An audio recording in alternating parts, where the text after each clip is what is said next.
Welcome back to the Fit40 Podcast, where we simplify exercise and nutrition for busy parents 40 plus so they can improve their health and feel amazing. I am Brian Fitzsimmons, your host, and today we are going to be talking about 3 things I wish I knew at the start of my fitness journey, because let's be honest, all of us make mistakes at the beginning. There are things that we don't even know that we don't know that are going to trip us up, and inevitably they do. So what I want to do in this episode is basically tell you all the things that threw me off and all the mistakes I made so you don't have to make those mistakes as well.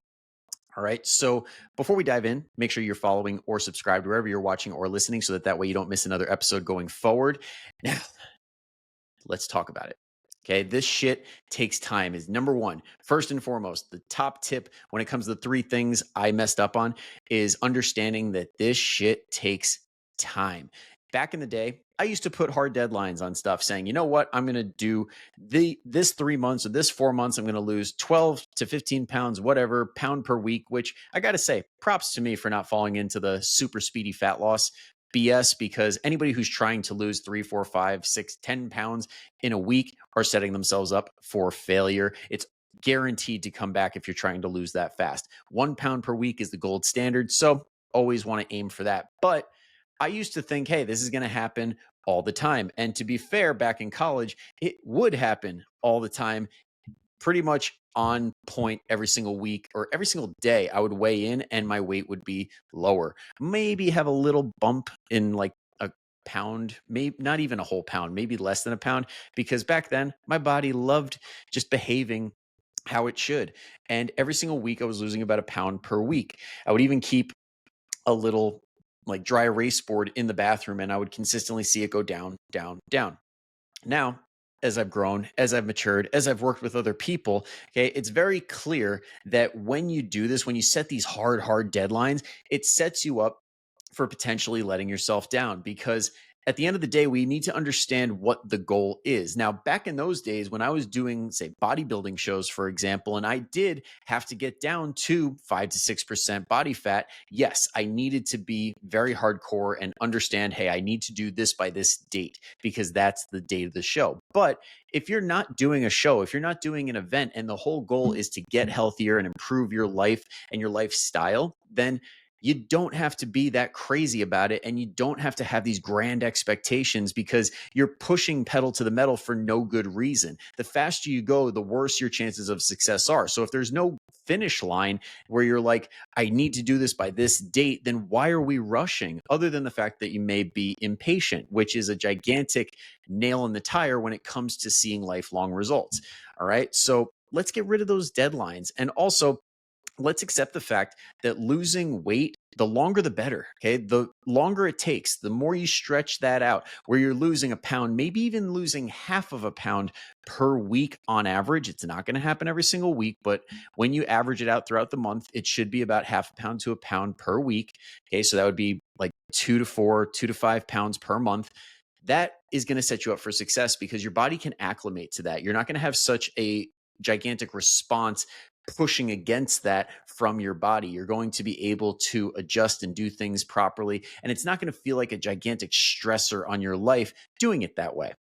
And also, when we're talking about weight, we also got to talk about muscle. When it comes to putting on muscle, if that is your goal, understand that it's like watching paint dry. I used to think, oh, if I do this perfect protocol and I nail all these things, X, Y, and Z, I'm going to be putting on like 10, 20 pounds of muscle every single year, and I'm going to be on the Olympia stage. That does not happen. Okay. When you first start, yes, you're going to see crazy, insane results where you're going to build a lot of muscle, burn a lot of body fat. That's what we call newbie gains. And you want to take advantage of that timeline, but it eventually dwindles. Okay. I'm not saying that you stop building muscle and burning fat. I'm just saying eventually you hit a point where your body is like, okay, we know the deal. We know this is happening. We're going to adjust, and your progress is going to be slower, but it's still going to happen. And you need to embrace the fact that that's going to happen. And also understand that habits, like when we talk timeline, habits take months, if not years, to get down. For example, I started my fitness journey back when I was 13, maybe 12 years old, using an exercise machine that my mom decided to buy off of somewhere. And I was the only one who ended up using it. When I did that, I had no idea that from that point going forward, I wouldn't be able to understand how to maintain my body weight until I was almost 30, because certain habits I did not ingrain, certain mindsets I did not embrace. And that took forever. But the more you come at this from a realistic frame of mind and a more educated frame of mind, the less time that it takes. But this kind of gets into the whole timeline of what do you want to do? Lose a lot of weight really fast and then gain it back really fast over and over and over again for years and years and years, like I did? Or do you want to take the time to do it correctly and accept the fact that it'll happen slower, but you're never going to have to do it again? And on your off weeks or off months, or if you're quote unquote bad, that's maintenance. It's not, oh, I'm putting on 10, 20 pounds. Then that is a gigantic hurdle that many people have yet to climb over. And it, like I said, it took me a long, long time, and it's not easy to do. So just understand that that is something that needs to be taken into account. Now, number two, the number two thing that I wish I knew is that I didn't have to be perfect. Okay. When you go down these rabbit holes, like I did, of bodybuilding, of powerlifting, you get all these people, their entire self worth is wrapped up in how do they look? How much weight do they lift? How do they eat? And it's a very shallow existence. It's a very unfulfilling existence, because the second, like, let's say, God forbid, you get sick or you lose interest in that specific sport and want to pivot, all of a sudden you are now no longer as valuable in your own eyes. And that shit hurts. Like, that is a very uncomfortable feeling. And back in those days, I used to stress about every single macro, which I'm sure somebody listening right now does this too, where if they don't hit their macros perfectly every single day, every single week, every single month, then it's some sort of a stressor. Like, I would get to the point where I was literally doing videos on teaching people how to hit them precisely, because I would end the day with a bowl that would allow you to adjust how many carbs, how many protein, how many fats you eat. And then that would just nail it right then and there. Now, do not take that and run with it, please. You don't need to do that. When it comes to macros in particular, as long as you're hitting your protein and your calories are good to go and your foods are coming from good quality sources, that's good. You will see the results that you want, and you're going to be much less stressed. And the chances of you sticking with it long term to see amazing results are way higher. And then when it comes to every workout, every factor being perfect, making sure I'm always increasing weight, making sure my form is picture perfect, even though perfect form doesn't exist. And that took me another, 5 years of being a personal trainer and training people and seeing people move differently to understand that that's a BS idea. Now, without going down the rabbit hole, yes, there are certain ways to lift weights that are going to be making you stronger and are usually going to result in your joints responding a little bit better. But it's a big spectrum. It doesn't need to be only this way. You can only squat this way. You can only deadlift this way, or only bench press this way. There's a million variations to allow you to do all these different exercises in a way that will result in building muscle, that will build bone density, that will make you stronger, that will increase your energy. You don't need to do it in a cookie cutter way. All right. This whole concept of just being perfect on every little thing, whether it's nutrition, whether it's fitness, or even sleep or stress management, all these factors being perfect is just exhausting. I'm getting exhausted just talking about it, to be totally honest. Okay? It's exhausting and it's unnecessary, because when you drive that stress level up, this actually gets into one of the concepts that Jeb Stuart Johnson, who's an incredible educator on emotional eating and other factors that get into the psychology. I heard him talk at Real Coaches Summit, which I talked about in the previous podcast, but he gets into this a lot, where it's like, when you are adding stressors to your plan, that increases the amount of you feeling unsafe. Like, you don't feel safe in your plan, in your mind, of doing these things, because you're always under threat of messing up. You're always under threat of not following it perfectly and then telling yourself that you suck, you can't do these things. So when you do that, number one, if you do end up screwing up, then you feel like crap. But number two, you're driving your stress up. And when your stress is driven up, you're no longer perfect, because now you are having that hormonal response. Your energy is dropping and you're feeling all these negative effects of stress. So even by being perfect, you're now no longer perfect. So it's pointless to chase this. All right. You want to do most of the things well most of the time. All right. And I've seen this work. I'm not just saying, oh, this is what you should be doing because it all sounds woo woo and it sounds great. No, I've seen this actually work because, especially in the last like year or two, I've been playing around with the Fit40 program, trying to make it better, trying to make it work for people who can't be perfect, who can't always log their food perfectly, who can't hit every macro because they just have a million and one things going on in their life. And that's the last thing on their list. So I kind of let loose a little bit. I let the reins off. And guess what? People saw better results. I'm like, what the hell? Like, people would go and not track their food for 3, 4 days out of the week. They would not track their habits. And as a coach, I want that stuff. I like seeing that stuff. So we're on the same page. It's a way to communicate. But I'm like, you know what? This is about them. This is about the clients. Let's just see what happens. And they're losing inches. They're stronger in the gym. They're feeling better. Their clothes are fitting better. And I'm like, ah, I think I have a little bit of learning to do here, which resulted in me understanding that, hey, it's not the tool. It's not tracking perfectly. It's not doing all these workouts perfectly. It's showing up consistently day after day and reaping the benefits of just showing up and having some intention behind things. And this is very apparent in, like, there have been studies, for example, where like step count, they just gave people a step tracker, like a pedometer, they call it, and said, just keep track of your steps, just focus on it. And then all of a sudden, on average, they added 2,000 steps to their daily average just by thinking about it, just by focusing on it. And that's the real value in a lot of these things when it comes to tracking your calories or tracking your workouts.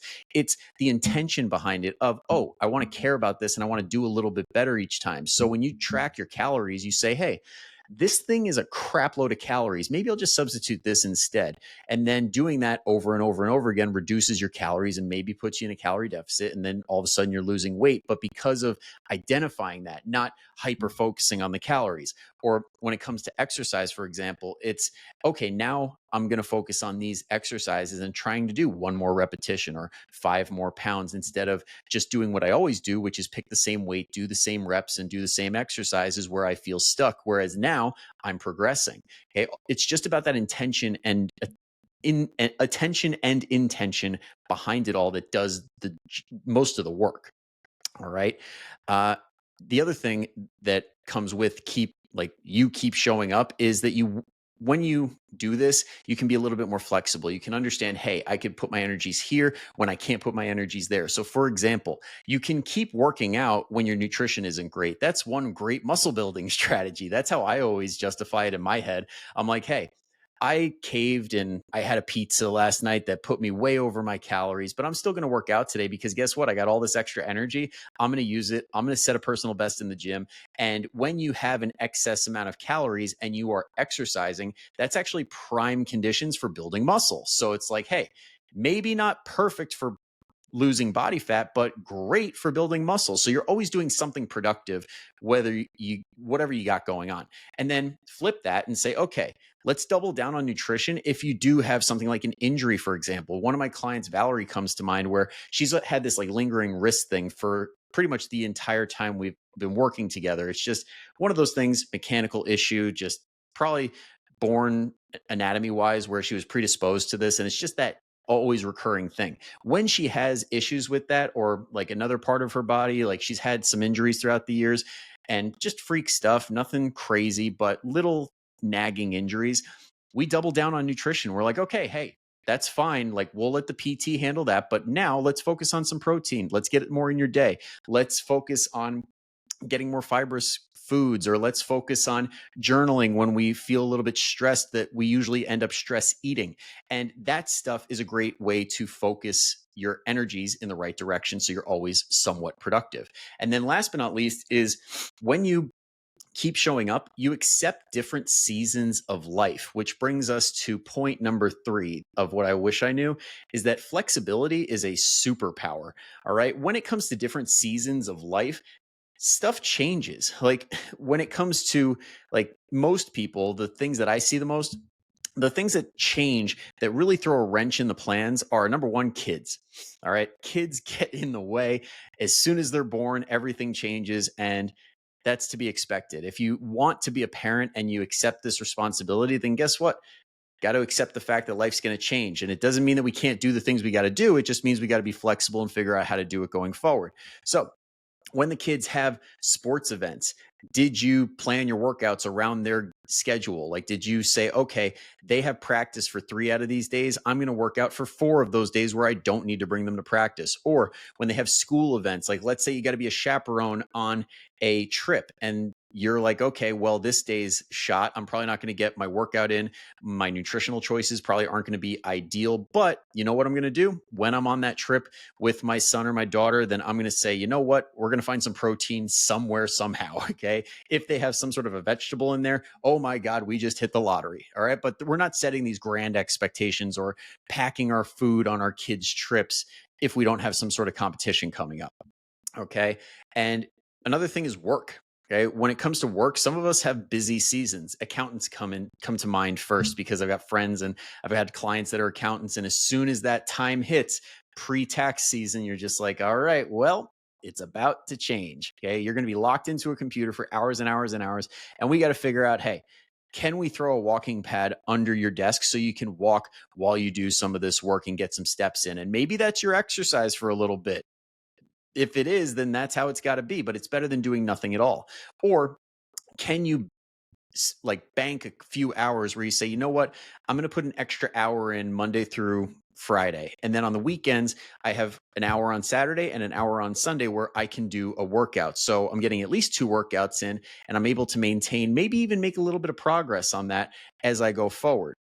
Or when it comes to food, it's like, okay, this is going to be my busy season. I'm going to make sure that I bank away some funds so that way I can get some meals that are pre-cooked delivered to me. Or if my boss is buying lunch or dinner, I'm going to pre-pick on these menus things that have protein, fiber, and color in them. And that way you're able to make the most out of that situation without saying, screw it. I'm just going to eat whatever I want and I don't care what happens, which I mean, hey, if you want to do that, fine. But we always want to keep the frame of like, hey, if I want to improve my health, if I want to improve my fitness, my nutrition, I need to make certain choices that line up with that goal. All right. We can't always have these case of the fuckets. All right. And then what else did I have here? Okay. What can you do with what you have? That's the real thing that we want to focus on is what do we have going on and what can we do around that? Because at the end of the day, when you are busy like this, progress is going to be slower, but you're still going to have to make progress but you still can make progress and never move backwards with what we just talked about. There's always something that can be done. There's always something you can do to get closer to your goals and not completely fall off the wagon and go backwards. But at the end of the day, that comes down to understanding you and your specific situation and having some sort of a plan that is individualized to you. Now, that's why I'm bringing back the nutrition assessment calls. Totally free. If you want to grab one, they're for podcast listeners and Fit40 family Facebook group members only. So if you want to go and grab one where I can calculate your macros out for you, give you a roadmap for success for you to follow, and talk about all these things that we just did so that you can actually start seeing the success rather than having these moments where you're like, okay, I've got a month where I can really focus on my nutrition and fitness, but then the next month, I'm going to totally fall off the wagon because I got this going on. If you're done with that cycle that's keeping you stuck, then get on that nutrition assessment call. Okay. We'll talk all about it and figure out something that'll work for you. And I promise on that call, I will not sell you anything. All right. And then also in the meantime, get your butt in the Fit40 family, the Facebook group that has tons of free resources, free workouts, free new high protein recipes. I always forget what I have in there because I give away so much stuff. Okay. Get your butt in there, get those free resources, and you could join a challenge that we're going to be running soon, or maybe hop on one of the scholarships for coaching. There's a bunch of stuff I'm going to be offering in there coming up in the next few months. So get your butt in there and be sure to say hi. I message everybody. Just check your message requests. I'm always in there. All right. So thank you so much for tuning in all the way through. That's it for today. I will see you next time. But until then, go kick some ass. I'll see you later.